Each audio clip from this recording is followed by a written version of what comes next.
BBC বাংলাকে জনাব মির্জা ফখরুল ইসলাম আলমগীর একটা সাক্ষাৎকার দিয়েছেন।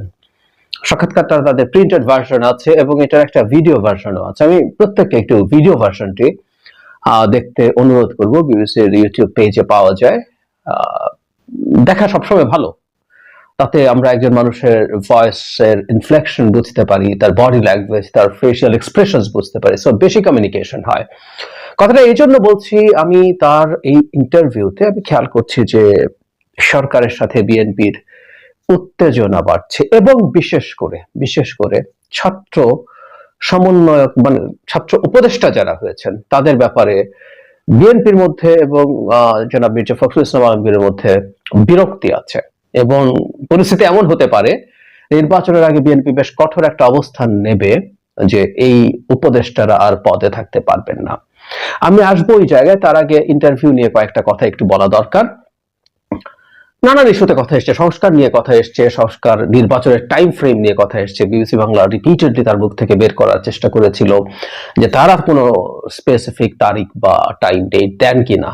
তিনি সেটা এড়িয়ে গেছেন, তিনি সেটা জানাবেন বলছেন। তারপরে প্রক্লেমেশন নিয়ে আলোচনা এসছে এবং যেটা বুঝতে পারলাম প্রক্লেমেশন নিয়েও বিএনপি এই মুহূর্তে আসলে আর খুব বেশি কোঅপারেট করবে না, মানে অ্যাটলিস্ট আন্ডারস্ট্যান্ডিং হবে না। কারণ আমি দেখলাম বিএনপি তাদের যা যা দাবি দেওয়া আছে সেগুলো থাকতে হবে, মানে এক ধরনের আলোচনায় তারা যাবেন, কিন্তু একটা পর্যায়ে যখন ইন্টারভিউয়ার জানতে চান যে শেষ পর্যন্ত যদি স্টুডেন্টরা দিয়ে দিতে চায়, তখন তিনি বলেছেন তারা যদি দিয়ে দেবে। দ্যাট মিনস কম্বাইন্ড একটা প্রক্লেমেশন সরকার চেষ্টা করছে, কিন্তু সম্ভবত হতে যাচ্ছে না। এবং ডক্টর ইউনূস খুব ক্লিয়ারলি বলে দিয়েছেন সরকার যদি একটা কনসেনসাস এনশিওর করতে পারে তাহলে এটা হবে, না হয় সরকারের দিক থেকে এটা হবে না।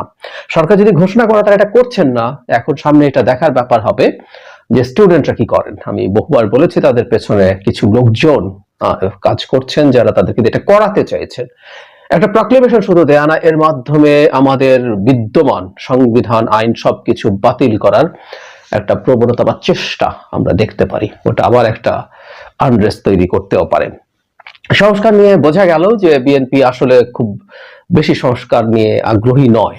এটা খুব স্পষ্টভাবেই অলমোস্ট তারা বলেছেন, আগেও বলেছেন, এখানেও বলেছেন। ন্যূনতম সংস্কারের মাধ্যমে নির্বাচনে চলে যাওয়াটাই তাদের সবচেয়ে প্রধান লক্ষ্য, এটা বোঝা যায়। একই সাথে তিনি তার দল বা অন্যান্য তারা কি কি ধরনের সাফার করেছেন সেসব নিয়ে কথাবার্তা বলেছেন। আচ্ছা, এবার যে কথাটা বলতে চেয়েছিলাম এটা খুবই ইন্টারেস্টিং। আমরা বলছি পড়ছি তাদের যে পেজটা আছে সেখান থেকে, কিন্তু আপনারা এটা শুনবেন, আপনারা মির্জা ফখরুল ইসলাম আলমগীরের টোন, ইন্টোনেশন, তার বডি ল্যাঙ্গুয়েজ, তাহলে বোঝা যাবে। এবং কেন সেটাও আমরা একটু খুঁজে দেখার চেষ্টা করব। বিবিসি বাংলা বলছে, আপনি কি মনে করেন যে নির্বাচিত সরকার আসার আগ পর্যন্ত এই ধরনের নীতিগত সিদ্ধান্তের বিষয়ে অন্তর্বর্তীকালীন সরকারের যাওয়া উচিত হবে না? উনি তারপরে বলছেন না, কিন্তু এগুলো করা যাবে। এটা ইনফ্যাক্ট নিয়ে কথা হয়েছে, সংস্কার নিয়ে কথা হয়েছে। তারপর তিনি বলছেন এই সরকারের মেয়াদ নিয়ে অনেক কথা হয়েছে এবং নির্বাচন পর্যন্ত তো এই সরকারেরই মেয়াদ থাকবে, সেটাই সবার ধারণা। এবার মহাসচিব বলছেন যদি সরকার পূর্ণ নিরপেক্ষতা পালন করে তাহলেই তারা নির্বাচন কন্ডাক্ট করা পর্যন্ত থাকবেন, তা না হলে নিরপেক্ষ সরকারের প্রয়োজন হবে। আমরা এই প্রথম বিএনপির কাছ থেকে এই ধরনের বক্তব্য এই পর্যায়ের কারো কাছ থেকে শুনতে পাচ্ছি। বিবিসি বাংলা বলছেন, আপনার কি ধারণা যে এই সরকারের মধ্যে কোনো পরিবর্তন আসতে পারে? জনাব ফখরুল বলছেন নিরপেক্ষতার প্রশ্ন আসতে পারে, কেননা এখানে আমরা একটা জিনিস লক্ষ্য করছি যে আপনার ছাত্ররা তারা একটা রাজনৈতিক দল তৈরি করার কথা চিন্তা করছেন। সেখানে যদি ছাত্রদের প্রতিনিধি এই সরকারে থাকে তাহলে তো নিরপেক্ষ থাকতে পারবে না। ওটাই হচ্ছে সম্ভাব্য কথা। কিন্তু তারা যদি মনে করে যে সরকারের থেকেই তারা নির্বাচন করবেন, তাহলে তো রাজনৈতিক দলগুলো মেনে নেবেন না। আবার ওই জায়গাটা আমি একটু পড়ি। নিরপেক্ষতার প্রশ্ন আসতে পারে, কেননা এখানে আমরা একটা জিনিস লক্ষ্য করেছি যে আপনার ছাত্ররা তারা একটা রাজনৈতিক দল তৈরি করার চিন্তা করে, সেখানে যদি ছাত্রদের প্রতিনিধি এই সরকারে থাকে তাহলে তো নিরপেক্ষ থাকতে পারবে না। এই জায়গাটা একদম ক্লিয়ার করি। লাস্ট বাক্যটা শুনে মনে হয় যে তারা থেকেই যদি নির্বাচন করেন তাহলে রাজনৈতিক দলগুলো মেনে নেবে না। থেকেই বলতে একটু কনফিউশন হতে পারে। আমরা দুটো বাক্য যদি একত্র করে বুঝি তাহলে বোঝা যাবে। মানে লাস্ট বাক্যটায় মনে হচ্ছে যে তারা সরকারি মানে উপদেষ্টা সরকারের থেকে যদি তারা নির্বাচন করেন, হতেই পারে যারা উপদেষ্টা আছেন তারা সরকারে থাকবেন কিন্তু নির্বাচন করবেন না, কিন্তু আসলে তা না। আমরা আগের বাক্যটার সাথে কনটেক্সট মিলিয়ে যদি বলি তাহলে ওনারা দাবি করছেন যে ছাত্রদের প্রতিনিধি যদি সরকারে থাকে তাহলে এই সরকার নিরপেক্ষ থাকতে পারবে না, এবং তারা সরকারে থাকা অবস্থায় যদি নির্বাচন হয় তাহলে তো রাজনৈতিক দলগুলো মেনে নেবে না। এবং যুক্তি হচ্ছে তারা একটা রাজনৈতিক দল তৈরি করতে যাচ্ছে, সুতরাং এই প্রশ্ন তৈরি হচ্ছে। আমরা বেশ কিছুদিন থেকে আসলে একটা জিনিস খেয়াল করছি, সেটা হলো ছাত্র উপদেষ্টারা নানা সময় রাজনৈতিক বক্তব্য দিচ্ছেন। যখন স্টুডেন্টদের যেসব বক্তব্য আছে আমি ধরে ধরে দেখিয়েছি, রাষ্ট্রপতি প্রশ্নে তারা স্টুডেন্টরা যা বলেছেন তার সাথে তিনজন, মানে আমরা জানি জনাব আসিফ, জনাব নাহিদ এবং জনাব মাহফুজ আছেন। জনাব মাহফুজ কিছুদিন বিশেষ সহকারী ছিলেন, এখন তিনিও উপদেষ্টা। এই তিনজনের কেউ কখনো না কখনো রাষ্ট্রপতি প্রশ্নে, আওয়ামী লীগের নিষিদ্ধ করা প্রশ্নে তারা বক্তব্য দিয়েছেন, প্রক্লেমেশন প্রশ্নে বক্তব্য দিয়েছেন।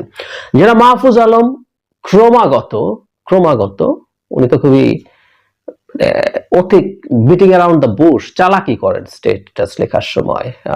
ওনার স্টেটাসটা নিয়ে স্পেসিফিকলি কথা হয়তো বলবো, এর আগে তার একটা স্টেটাস নিয়ে কথা বলেছিলাম যেখানে তিনি খুব ক্লিয়ারলি অপরাপর রাজনৈতিক দলগুলোকে ব্লেম করেছেন। এটার মধ্যেও তাই, কয়েকদিন আগেও একটা দিয়েছেন একই রকম ধরনের কথা, এবং ব্যর্থতাকে নানা রকম অ্যাম্বিগুয়াস ভাষায় নানান ভাবে অন্যদের উপরে চাপিয়ে দেওয়ার চেষ্টা করছেন। টিপিক্যালি যা হয় আর কি বাংলাদেশের সরকারে গেলে, প্রায় বলি সরকারের চেয়ারটাতে প্রবলেম আছে। যাই হোক, যেটা বলছিলাম, তাদের বক্তব্য is very much aligned to the students. শুধু তিনজন না, আরো কেউ কখনো কখনো এই ধরনের বক্তব্য দিয়েছেন যেটা আসলে রাজনৈতিক দলগুলোর বিরুদ্ধে, এবং স্টুডেন্টরা মানে তাদের দুটো সংগঠন বৈষম্য বিরোধী ছাত্র আন্দোলন এবং জাতীয় নাগরিক কমিটির সাথে অ্যালাইনড হয়, এটা হচ্ছে। সুতরাং বিএনপির দিক থেকে বা অন্য রাজনৈতিক দলগুলোর দিক থেকে এটাতে অবিশ্বাস তৈরি হতে পারে। তার চেয়ে জরুরি কথা, আমরা তো এই রাষ্ট্রে এবং এই সমাজে বাস করি বলেই রাজনৈতিক দল যেটা তৈরি হতে যাচ্ছে সেটার প্রক্রিয়াটা সম্পর্কে আমাদের কিছু জানাশোনা আছে, এবং যারা কিছু জানেন, কিছু খোঁজ নেন, বিএনপি বা অন্যান্য যারা পলিটিক্সের মাঠে ক্ষমতার রাজনীতিতে খুব সিরিয়াসলি সামনের দিকে আছেন, তারা খুব ভালো মতোই জানেন যে এই ছাত্র উপদেষ্টারাও এই দল গঠনের সাথে জড়িত আছেন, তারা সময় দিচ্ছেন, তারা সাংগঠনিক কাজ করছেন, এগুলো জানাজানি আছে, যে কেউ খোঁজ নিয়ে জানতে পারেন। ফলে এই প্রেক্ষাপট যখন তৈরি হয়েছে, তারা সরকারে থেকে এই কাজগুলো করা নিশ্চিতভাবেই অবিশ্বাস তৈরি করবে। ইনফ্যাক্ট এই কাজগুলো তাদের করা উচিত হয় নাই, একেবারেই উচিত হয় নাই। এটা করে তারা স্টুডেন্টদের ক্রেডিবিলিটি ধাপে ধাপে কমাতে তলানিতে নিয়ে গেছেন। তাদের সরকারেই যাওয়া উচিত হয়নি, আমি শুরু থেকেই বলছিলাম। তারা বাইরে থেকে রাজনৈতিক দল করা উচিত ছিল, আমি মনে করি, আমি এখনো বিশ্বাস করি। কিছু সিনিয়র মানুষের সাথে নিয়ে জনাব নাহিদকে সামনে রেখে, নাহিদের কথা আমি তার প্রতি আমার একটু পক্ষপাত অবশ্যই আছে, সেটা হলো এই মুভমেন্টে আমি সরাসরি বলেছি যে জনাব নাহিদ আসলে became the poster boy of the movement. আমি আর সেই দিনগুলোর কথা চিন্তা করলে আমি ভুলি না। তো যাই হোক, এরা সবাই মাঠে, আসিফ তাকেও আমরা দেখেছি খুবই অ্যাক্টিভ ছিলেন, ডিবি হারুন যাদেরকে ধরে নিয়ে গেছিলেন তার মধ্যে তিনি ছিলেন। তো তারা যদি সামনে থেকে একটা রাজনৈতিক দল করতে, সাথে আদার সিনিয়র পিপল, খুব ভালো সম্ভাবনা ছিল। যাই হোক, সেটা নষ্ট হয়েছে। এখন সরকারে থেকে তারা যখন রাজনৈতিক দল গড়ার পেছনে কাজ করেন বলে জানা যাচ্ছে, এটা খুবই ভয়ঙ্কর। এই প্রেক্ষাপটে দাঁড়িয়েই এই তিনজন সরকারে থাকুক, এটা আসলে বিএনপি মনে হয় না আর মেনে নেবে, এবং তারা শর্ত তো দেবেই, প্রয়োজনে চাপ প্রয়োগ করবে। ফলে এই বিষয়টাকে কেন্দ্র করে আমি মনে করি সামনে একটা সমস্যা বা সংকট তৈরি হওয়ার প্রবাবিলিটি খুব ভালোভাবে দেখা যাচ্ছে।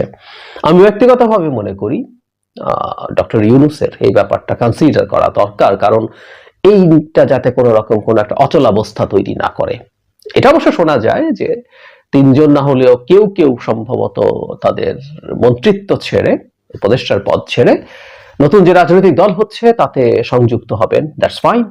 তিনজনই যদি বেরিয়ে সেটা করেন সেটা সবচেয়ে ভালো হবে। তারা বাইরে গিয়ে রাজনীতি করুক। তারা শেখ হাসিনার মতো একটা দানবকে সরানোর জন্য গুরুত্বপূর্ণ ভূমিকা পালন করেছেন, এবং কেউ ক্লেম করেন এর মধ্যে একজন আবার সবকিছু পেছন থেকে পরিকল্পনা করেছেন, ব্রেইন বিহাইন্ড দ্য মুভমেন্ট। তার একটা দল তৈরি করে দলকে ক্ষমতায় নিয়ে আসতে পারার মতো পরিস্থিতি তৈরি করা কঠিন কোনো কাজ না। এবং সরকারকে বিতর্কমুক্ত রাখার জন্য, ডক্টর ইউনূসকে বিতর্কমুক্ত রাখার জন্য তারা বাইরে গিয়ে এই কাজটা করাই সবচেয়ে ভালো হবে। আমি সামনে এই সংকটটা যাতে না হয় সেজন্য সরকারের প্রধান বা অন্যান্য উপদেষ্টা যারা সিনিয়র আছেন তাদের এই ব্যাপারটায় খেয়াল রাখা দরকার বলে মনে করি, কারণ অলরেডি যে অবিশ্বাসের পরিস্থিতি তৈরি হয়েছে এটা আসলে আর ফিরে আসবে না। সুতরাং আর ফার্দার যাতে এটাকে কেন্দ্র করে কোনো ক্রাইসিস তৈরি না হয় সেটার দিকে খেয়াল সরকারকে রাখতে হবে। আর আমার মনে হয়, আমি যারা মির্জা ফখরুল ইসলাম আলমগীরের বক্তব্যের যে ঢং এবং টোন দেখেছি তাতে বোঝা যায় তারা যথেষ্ট বিরক্ত আছেন, যথেষ্ট, আমি বিরক্ত শব্দটা যদি নাও বলি, অসন্তুষ্ট আছেন, একটু ইফেমিস্টিকলি বা লেস ইন্টেন্সিভ শব্দ যদি ব্যবহার করি, তাহলে অসন্তুষ্ট আছেন ছাত্র উপদেষ্টারা সরকারের থেকে নির্বাচন করা নিয়ে। মানে ওই সময়কার সরকারটা একটা নিরপেক্ষ বা একটা টার্ম তত্ত্বাবধায়ক সরকারের মতো যাতে হয়ে যায়, সম্ভবত বিএনপি ওরকম একটা স্ট্যান্স নেবে। এখন তো এটা একটা অন্তর্বর্তীকালীন সরকার, সো ওই সময় যাতে একটা কেয়ারটেকারের মতো চরিত্র নেয়, সেই ক্ষেত্রে তিন ছাত্র উপদেষ্টা নেই, ইভেন ক্যাবিনেট আরো ছোট করার কথা বা আর কাউকে কাউকে তারা এর মধ্যে যুক্ত করেন কিনা আমি জানি না, কিন্তু সেরকম একটা কিছু তারা চাইবেন এবং তারা খুব ক্লোজলি, কেনলি এগুলো ফলো করার চেষ্টা করবেন।